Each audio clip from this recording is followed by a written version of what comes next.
Okay. Hi, everybody. Welcome to this episode of the Hoot. I am Scott Weiss, architect at solo.io, and I will be diving to various approaches to multi-cluster networking using Istio and Kubernetes. And that specifically means how do pods in separate clusters communicate with each other over the network. And some options for that Service Mesh opens up to us. So just to take a look at the traffic we're all familiar with, which hopefully this audience will be, when a pod inside of Kubernetes wants to talk to another pod inside of Kubernetes, it does so using a Kubernetes provisioned DNS name, which happens as a result of creating a service that maps back to that pod. And there are canonical names that are generated by Kubernetes that are used for addressing those pods. So when you have a service mesh installed, traffic flows through a proxy, and that traffic will match. The proxy will match the traffic based on the host header that's present in an HTTP request, and use that to apply policy on the HTTP level before routing it to the original destination where the pod originally intended to send the traffic. And this is all transparent to the pod itself. So this is just a brief overview of how communication works within a single cluster/service mesh. Are there any questions on that so far before I continue? It should be pretty straightforward. No? Okay. So let's move on then. And let's talk about traffic across Kubernetes clusters. So Kubernetes does not provide a native way for pods to communicate across clusters. Even though each cluster has its own service discovery data, there is no way that Kubernetes gives us out of the box to have a DNS name that would resolve to a remote IP address in a remote cluster for a pod like it does with the local cluster. But service meshes provide the ability to add that functionality, so we can create a very Kubernetes-like user experience where we're able to just specify name, namespace, and cluster in the DNS name of our request, and then have that sent to not just a specific pod in a specific namespace, but in a specific cluster as well, within a set of multiple clusters. So there are a few tools that we'll talk about Istio in particular, because of my understanding at this time, it's the only service mesh that has the set of functionality required to achieve this. It is also possible using app mesh, but the mechanism that app mesh uses is a bit different because it's all running on AWS infrastructure. So we'll be taking a look at Istio specifically today.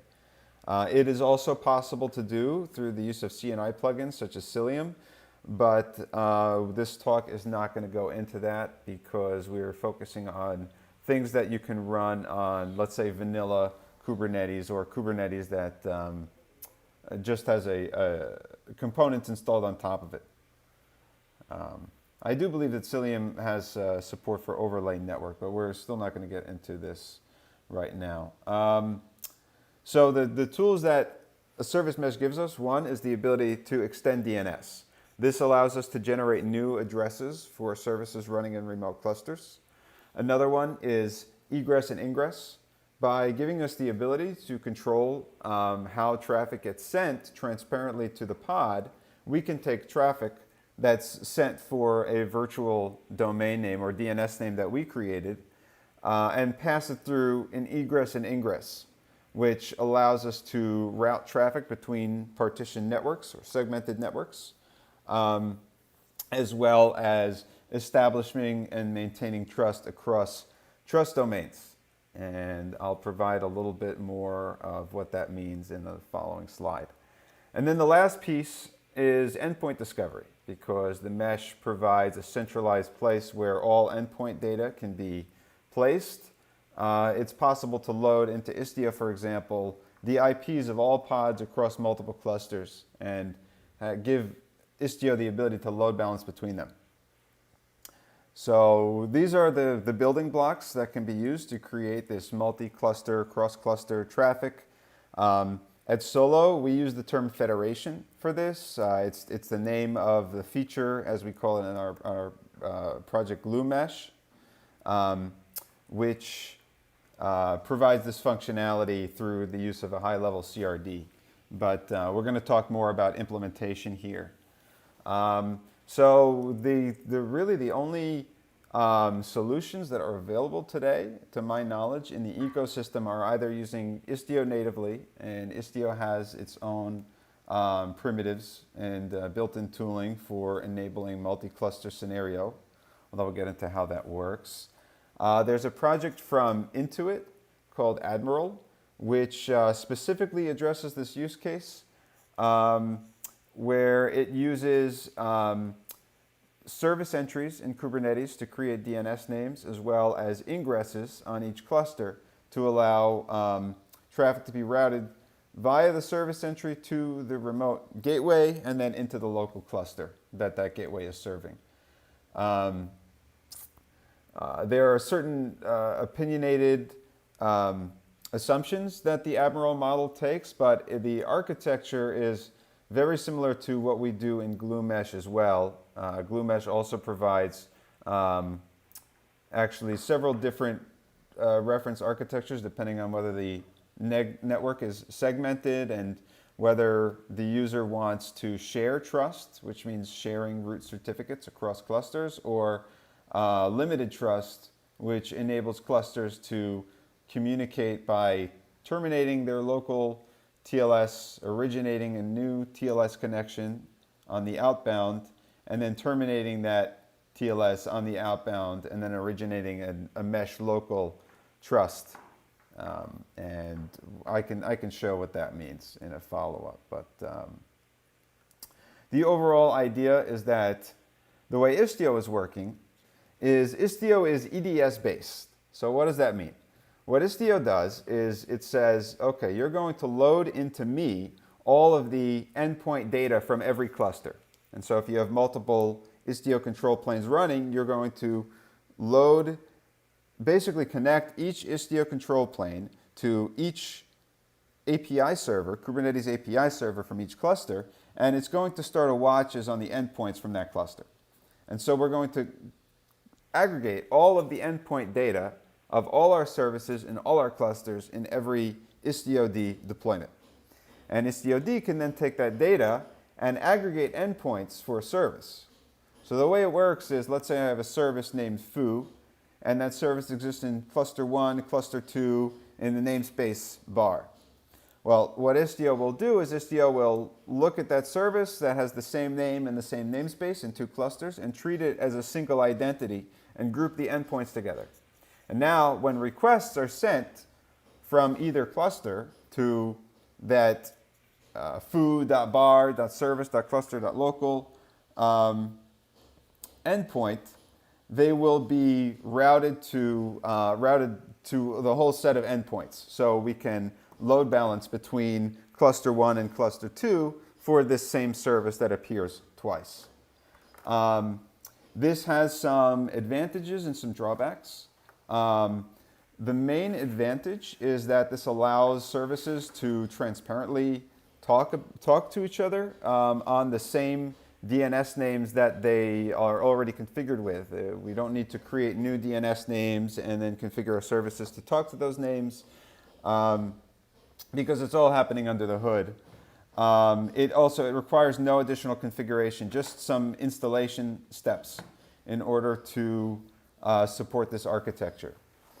The downside is that there's no way to address services running in a specific cluster. So if I have service A running in cluster 1 and 2, there's no way to specifically address cluster 2 service A versus cluster 1 service A. All the endpoints are aggregated. Istio does provide a mechanism to prioritize the local cluster. So if requests are originating in cluster 1, they'll be load balanced first within cluster 1, etc. but it does not provide a configurability over how do we actually compose these global services. It doesn't give that fine-grained detail. Another downside is that it requires every control plane to discover all the endpoints in every cluster, which means if you have 10 clusters, you're creating a set of 9 secrets, 9 group configs that have to be distributed to each of the 10 clusters so that it can access the 9 remote clusters they're not running on. And the last piece is that it assumes a shared trust model so that when a pod makes a request through its sidecar proxy to another pod in another cluster, they're using root certificates that are signed by the same CA. And that allows them to trust each other when they say they declare their identity. I am service A in namespace B. And again, that's why the preservation of service names is important in Istio, because the identity is assigned to a service. And there's no concept of a cluster-based identity yet. So those are just some of the advantages and constraints of that model. In Gloo Mesh and in Gloo Mesh and Admiral, we have a bit of a different approach where to Istio, the multi-cluster configuration is opaque. It only knows the IP of the remote ingress when we set it up. Let me actually pull up an architecture diagram to help with this. So what's happening in the multi-cluster scenario is a pod makes a request out to a custom DNS name that we have defined here, which needs to specify the name, the namespace, and the cluster of the service in the remote cluster. We set up a service entry that routes traffic through the sidecar for this DNS name to a gateway. And the gateway we also configure on the remote cluster. This gateway then interprets the name of the local service from the global DNS name here. So we know it's .service.cluster.local. The gateway provides that mapping and then routes the request internally.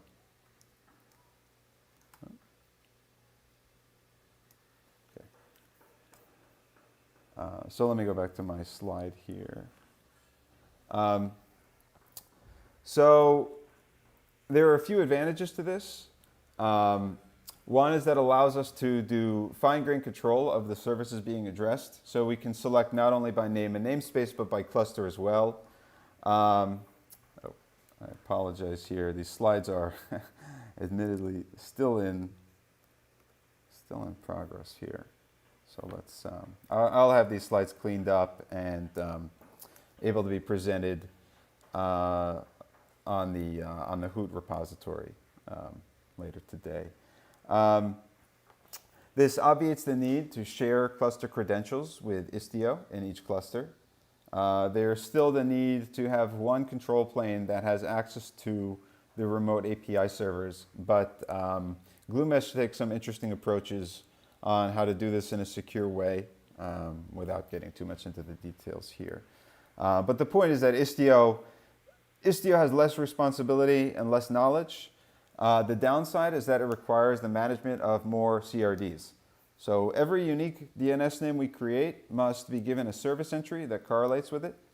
And so we created a service entry that contains the host name of the service that we want to expose or federate, and then we place it into every cluster that, every remote cluster that wants to talk to that service, where we expose the service or federate it.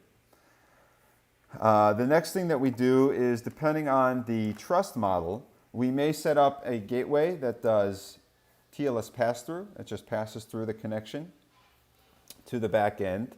And that's when you have shared trust, so that the receiving proxy on the destination service itself can verify the identity of the downstream client. Or we can use a virtual service and a gateway.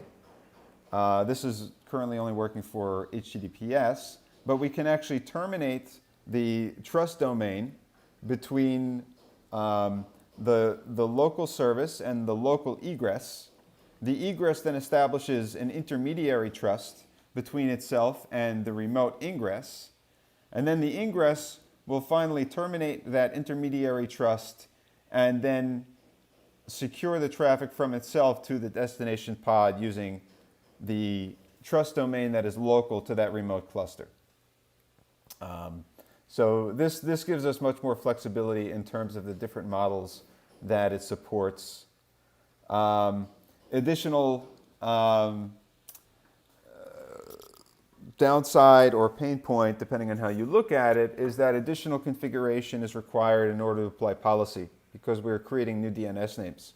So therefore, we'll need new virtual services and destination rules that map to these external services in order to have the policies applied that we want. So that is it for the slides. I could do a little bit of diagramming here and get into some more detail about how this is all working. But are there any questions so far?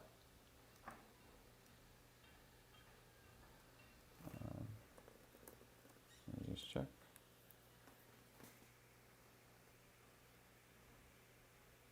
Yeah, okay. Looks like we have a question. You recommend using Service Mesh for observability tools like Prometheus? Yes.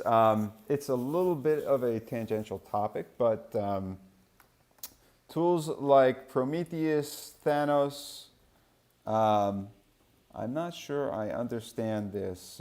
Maybe you could provide some more context. There's just a list of different features, and it mentions Thanos here, FluentBit, FluentD.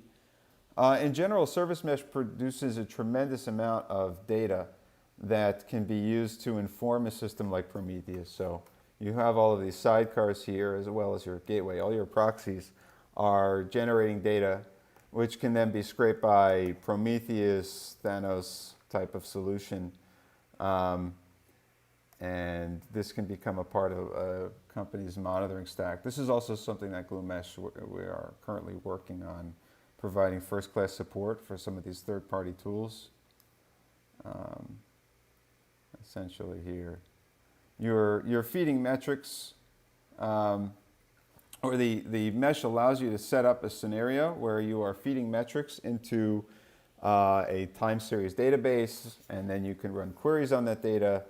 It's extremely useful. The metrics that are generated by proxies, we can see things like global request latency, we can see error rate, success rate, we can see the size of requests, the average amount of data being passed, all these different metrics that are extremely useful in operations, in verifying the health of our clusters, understanding and debugging issues, monitoring for potential outages, preventing outages, etc.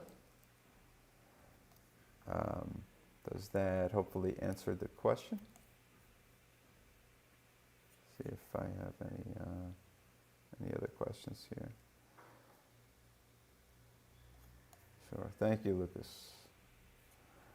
Okay, so let's just clear that away for the moment. And let's take a look at how this is actually being configured here. So what does the architecture actually look like?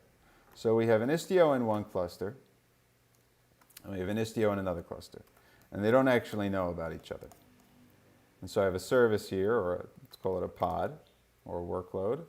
And the pod wants to make a request to a service that I have living in another cluster. And we'll call it a service. The fact that it's a pod is sort of opaque to the system here. We have a service that lives in a remote cluster, that lives in this remote Istio here. So what do we actually need to do in order to configure them to communicate? The first thing that we need here is a service entry. So the service entry is going to allow us to resolve requests to a pod, to something that's external to this instance of Kubernetes right here.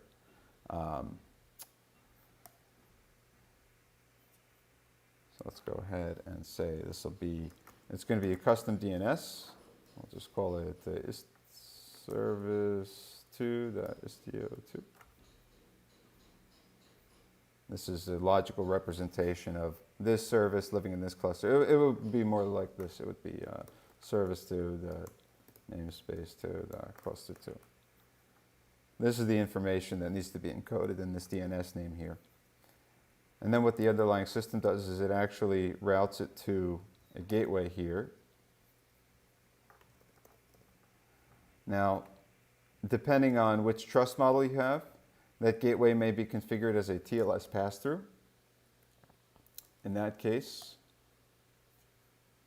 if it's TLS pass-through, it just looks at the SNI data that comes in on the request, and it forwards it, it rewrites the cluster name.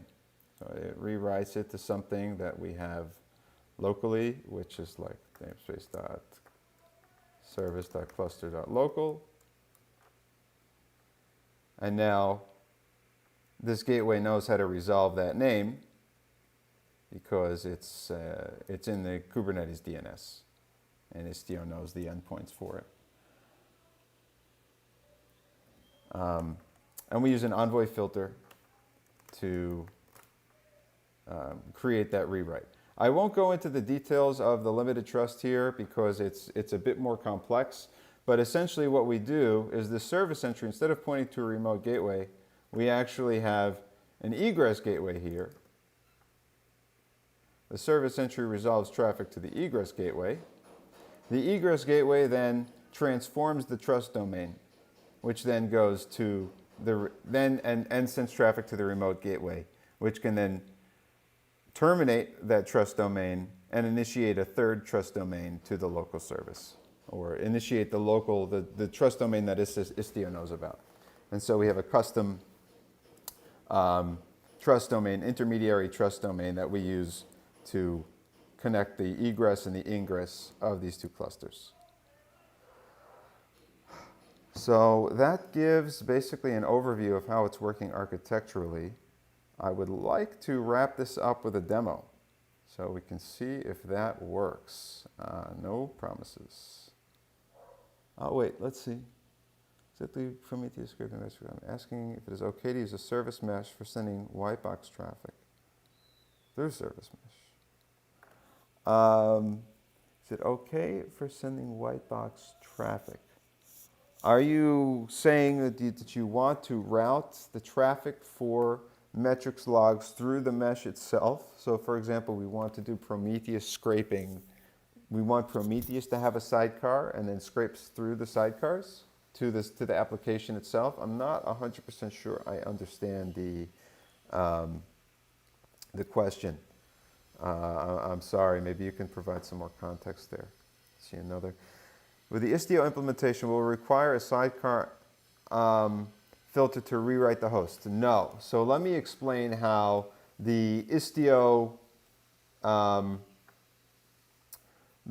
flat net, or the Istio EDS-based solution is working. So here, I'll write up a diagram here. So let's say this is our egress-based model. So let's look at now the Istio-based model. So in Istio's model, there's no service entry. What the pod does, and there's no egress here. There may or may not be a gateway, but let's remove it from now because it's not a necessary piece of the puzzle. So instead, the way it works is this. There must be, in order for this setup to work, you need to have a copy of this service running in the same cluster. And so what happens is the pod, so what you do is you configure Istio. Let's say you have the Kube API server for one cluster, and Kube API server for another cluster. And what you need is that Istio is going to watch both its local and the remote API server here.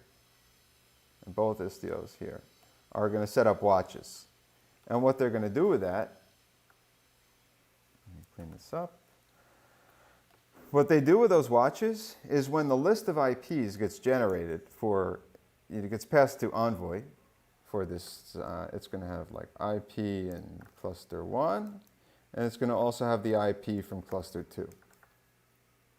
And so what you can do is you can send requests from the pod, from like the source pod, to this DNS name, and they will be load balanced between the one in the local service, the local cluster, and the one in the remote cluster. So that is how the Istio setup is working. The downside is that you need the service replication model in order to achieve the multi-cluster functionality here. Where the upside is that you can reuse these same DNS names. And it's in this model, let's say you wanted to achieve the same thing in the other model. You would want to basically create a traffic split, or there's something that we call a failover service that I won't get too much into how it works, but essentially you would want to abstract, because this DNS name here resolves to a specific cluster. If what we want to do is actually resolve one DNS name to both the local and the remote, what we're going to do in that situation is we actually create a third service, another service entry, a second service entry here that aggregates both of these. And this way we can also specify priorities and weights for these different clusters, or these different instances of the service running in different clusters. Or here, Istio has a configuration where you can add some locality info to these IPs, and then Istio will perform locality-based routing for you. But it does not allow you to explicitly specify weights. That's one other limitation to this model. But this is basically an overview of how the Istio-native solution is working. Does that help to answer the question? Let's see, not exactly Prometheus scripting. Okay, cool. Glad that helped. Not exactly Prometheus scraping metrics from Istio itself, asking if it is okay to use service mesh for sending white box. In general, you should be able to send whatever you want through the mesh, including having Prometheus do its scraping through the mesh. I haven't actually tested this myself, injecting Prometheus with a sidecar, but I would assume that as long as the MTLS options are set up properly, so you're scraping, when you scrape a service, you scrape it with MTLS, or with the MTLS enabled to match that service. And when you scrape the proxy's metrics will not be served via HTTPS. They're served from the admin port that's on there. So it's going to be served based on how the proxy is configured to expose them. So you just may need to configure Prometheus differently if you have Prometheus scraping. Let's see, something like this. Where'd it go? Yeah, we have this thing from before here. So when Prometheus goes and it actually scrapes a sidecar, it needs to know it's scraping a sidecar. It may have a different configuration for doing so than scraping the pod, which goes through the sidecar. So it's just something to be aware of. But you should be able to do that. And hopefully that answers the question. So yeah, I think that should cover this architecture overview. If people are interested in seeing code, I can definitely prepare that for a future Hoot, and we can do a little bit more of a deep dive. I was hoping to demo this. Let me just see if my cluster is set up.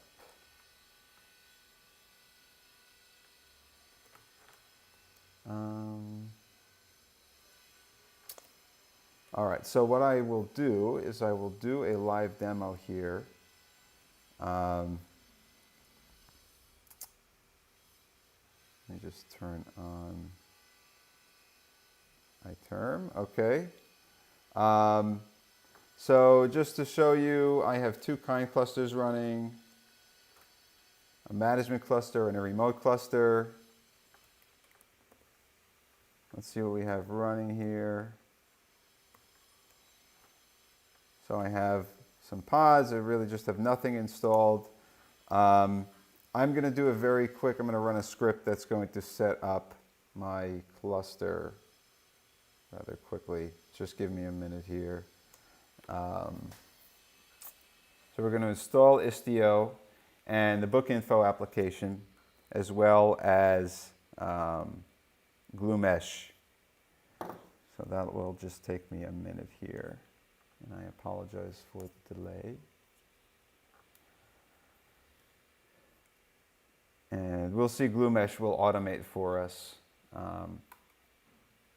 this setup. And again, the real purpose of this is not so much as a demo of Gloo Mesh and more an understanding of how it's working under the hood to orchestrate this. But of course, we can't recommend Gloo Mesh enough. And there's really, it deserves its own hoot. But the idea being that a lot of these things that you manage with Istio tend to be low-level primitives, and they can become pretty complex pretty quickly when managing in a multi-cluster scenario. So it can be helpful to run. I think most people at the end of the day will wind up running a controller on top of Istio, because Istio's config is just too dynamic and complex to manage by hand or by something like Helm charts in the long run. This is at least what we've seen. So in those scenarios, you probably will wind up either building your own controller, like management controller, that can translate from higher domain concepts into Istio configuration. Or you can use an existing solution from the space, which currently only really have either Admiral, which is a rather simple, specifically designed for one use case type of project, or you can check out Gloo Mesh. Although this will probably be a growing space.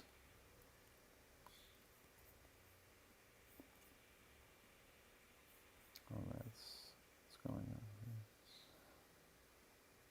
Sorry, I'm working on my cluster setup here.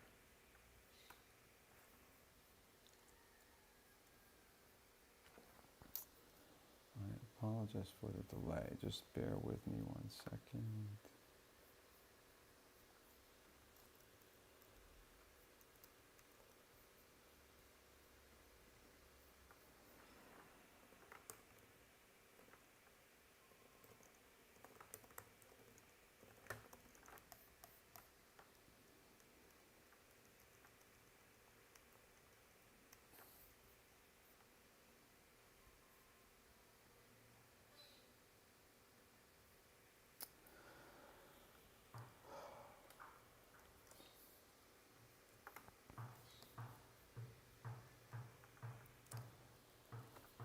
Sorry, I'm having a little issue here.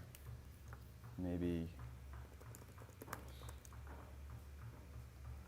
not the best time to try to demo this. Demo gods are not in my favor today. Really not in my favor today. Let's see. It's just hard to run the streaming software and Kubernetes and the IDE at the same time. Send generic logs from applications from cluster 1 to cluster 2. This will generate a lot of data. Is it okay to use service mesh? I see. So it's true that there will be a lot of metrics generated from having a lot of traffic. You can scope down what Prometheus is scraping, I believe, in the scrape configs. There are some relabel configs that you can use to constrain what's collected there if you're worried about blowing up Prometheus. explain more about Admiral. Have you worked with it? I've looked at it briefly. Some other of the folks at Solo have taken a deeper look at Admiral. We understand there's some limitations there that make it not practical for many production users. What Admiral is really taking care of is automating the creation of those service entries. So it will create the service entries for you automatically based on a CRD that you create. I believe it will also configure the ingresses for you automatically. However, I don't think that it's handling the removal of service entries. It's not like a robust Kubernetes controller, let's say. I believe a lot of things are hard-coded, and it's designed specifically around Intuit use case. So it's not necessarily addressing all of the certain things that will matter to some organizations, like the ability to garbage collect stale service entries and things of that nature. It's also, I'm not sure how their trust model is working, but I'm almost positive they're not using any kind of limited trust. So I don't know if they establish trust themselves or it's required for the user to provision their own root certificates as part of working with Admiral. Let's see, why is this seriously still not loading here? It's just not my day. All right, I'm going to try it a different way. Let's do it like this. We're going to run go test this package here, and I'm going to set some. Oh, it's really a pain, actually. It's really a pain. Okay. I can't believe it's not working. There's something wrong with my IDE. It's right there. Unfortunately, I think I will have to save the demo for another video. I'm having some trouble getting the environment spun up here. I can try to do it manually, but I think it's going to take too long. Any other questions coming in?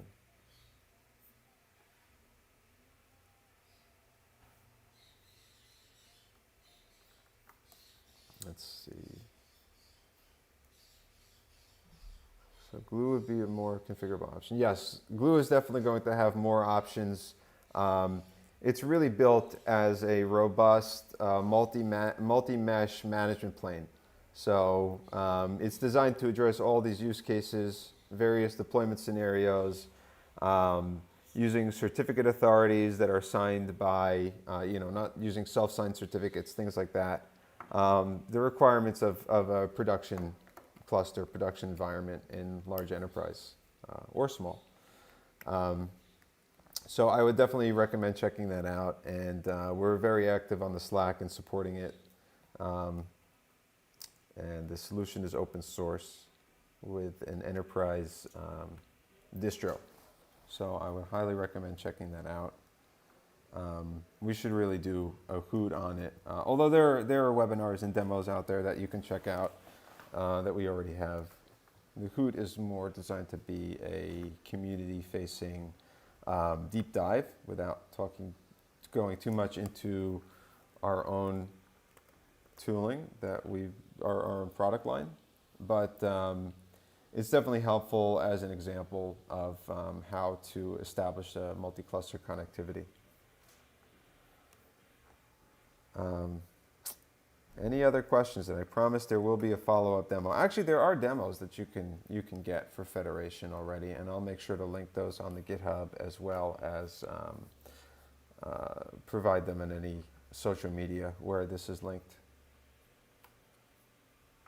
Let's see if we can find Gloo Mesh multi-cluster. See if we have a video recorded, and I can just show that. Because my CPU just can't handle.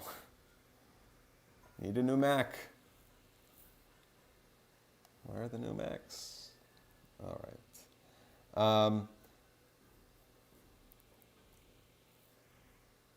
Hold on. let's see. Maybe we can at least view the tutorial on setting it up, and that'll be, here we go. Here's multi-cluster Istio. Why is it part 4? Federating, maybe? Like I said, we refer to this features as federation. So I'll just scroll down. So what we do here is once you have Gloo Mesh installed, you'll have 2 clusters. One of them, they both have Istio installed on them, and one of them will have Gloo Mesh as well, and this will be our management plane, our management cluster. So we create a CRD for a Gloo Mesh called a virtual mesh, and it tells it basically to logically group meshes together, sharing configuration as well as federating or exposing the services therein for multi-cluster traffic. So I'll scroll past this here. You can provide your own root certificate. What this model is using the shared trust. And in shared trust, what Gloo Mesh will do is provision a root certificate for, or it's the root certificate for the mesh. So each mesh will get a root cert that's signed by Gloo Mesh as a centralized CA, and so that all those meshes can trust each other's certificates and trust the identity. So you can provide your own secret, which is used to sign, your own root cert, which is used to sign, or Gloo Mesh will generate one. In this example, we're providing one ourselves. Yeah, here we go. So exactly. So there's an agent that runs on each cluster. It goes through a workflow where it creates a private key locally that never leaves the node. It uses that to create a certificate signing request, which is signed by Gloo Mesh using the shared certificate. And now those agents can then give Istio an intermediate CA that has a shared root of trust, and the Istios can trust each other. All right, so what you'll see is once the trust is established and we've created that virtual mesh, we should now have a bunch of service entries get created automatically, and you'll see what they're named. So I have details, a detail service running in the book info namespace in a management cluster, and it's exposed in the remote cluster on this DNS name. And we can piggyback off of this demo here, show you what I would have liked to have shared. When I get more CPU, it will happen. All right, this is just going through the step. I just want to show the actual request that's getting sent. This is showing a lot of the details here of the certificate request. See, we create this. That is even happening in this video. I'm not sure that it does. Okay. I really apologize for the lousy demoing here. Just having some CPU issues. All right, I'll just wrap it up by asking if we've got any more questions. All right. You worked with Admiral's Gloo Mesh. The major performance difference between the ingress approach and the Istio approach with EDS. So I haven't tested it to verify this, but it seems that I believe you would have a less of a performance impact, or the Istio control plane itself is going to require a lot more memory in order to store. We're essentially replicating all that endpoint data across clusters. Oh, I see. Screen sharing, screen refreshing for others. I see there was an issue with the stream.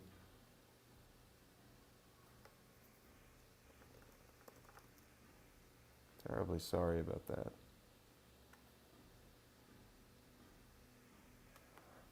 Okay, so Istio has to load. Let's say I have an endpoint that lives in one cluster here. So let's say I have, in my Istio setup, let's say I have this pod, and I have an endpoint for that pod. That endpoint has to be shared with every Istio control plane in every other cluster, which is it's going to create an additional memory pressure on Istio. When you have a management plane running, The only thing that each Istio needs to know about is the IP of the remote gateway. It doesn't actually need to know the IP of all these remote pods.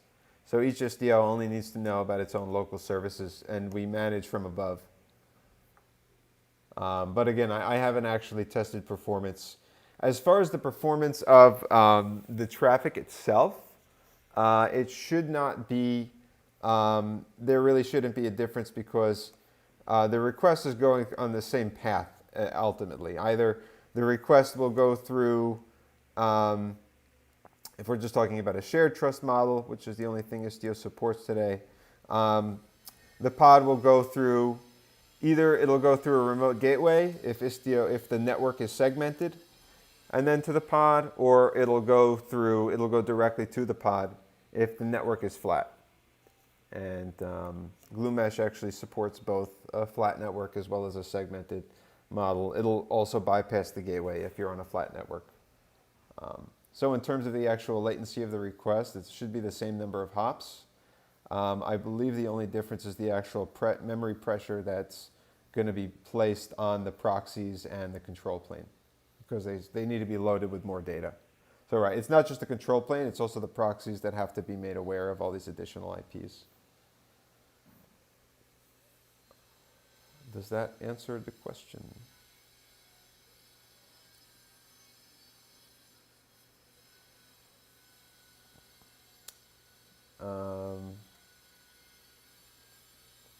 Yes. Here I was not screen sharing the diagram here. This is the diagram I was intending to show, that in the Istio model, these IPs have to be shared across all the proxies and all the control planes, where in the management plane model, you only need to share the IP of this gateway. And that's the only thing that the sidecar needs to know and that the Istio needs to know.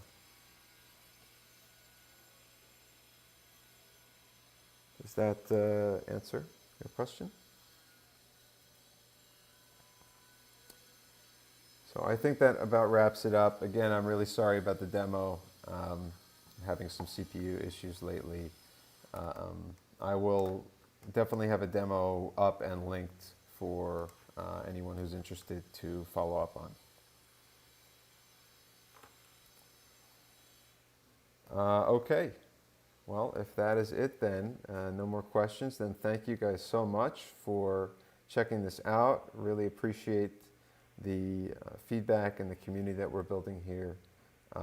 It's really very cool and a very interesting space. There's a lot of stuff happening right now, and we're at Solo, we want to not just have products to sell, but we really want to share our knowledge and insight and be co-creators in this space, and help to discover the future of what's going to be possible with Service Mesh and Kubernetes. So thanks again, and I will see you on the next episode or in 2 episodes. Yuval is going to have the next one, but we'll see you on the next episode of the Hoot. Bye-bye.